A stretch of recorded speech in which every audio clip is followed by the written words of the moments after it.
আজ বানাবো আমার বরের প্রিয় খাবার এবং এই গরমেরও একটা স্বাস্থ্যকর খাবার, উচ্ছে আলুর ঝোল। তার জন্য উচ্ছেগুলোকে এরকম লম্বা লম্বা করে কেটে নিয়েছি, বীজ ফেলে দিয়েছি এবং আলু কেটে নিয়েছি। কড়াই গরম হয়ে গেছে, সরষের তেল দিয়ে দেবো।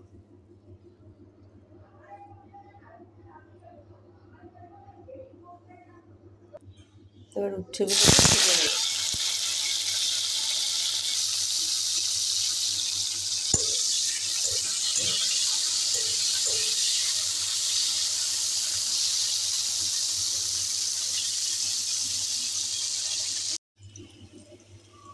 উচ্ছেগুলো কড়া কড়া করে ভেজে নিয়েছি, এবার তুলে নেব। তুলে আলুটা ভেজে নেব। আলু ভেজে তুলে রেখেছি। কড়াইতে দিয়েছি সর্ষে ফোড়ন। এবার দিয়ে দেবো আদা আর কাঁচা লঙ্কা।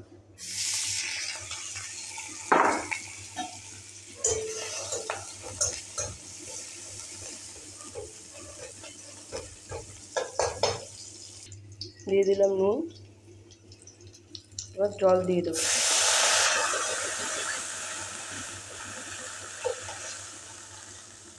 দিলাম হলুদ।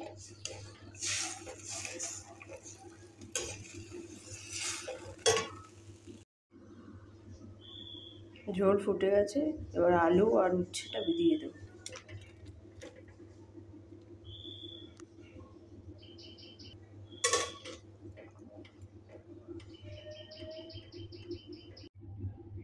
এই গরমের খুবই পুষ্টিকর একটা খাবার, উচ্ছে আলুর ঝোল তৈরি।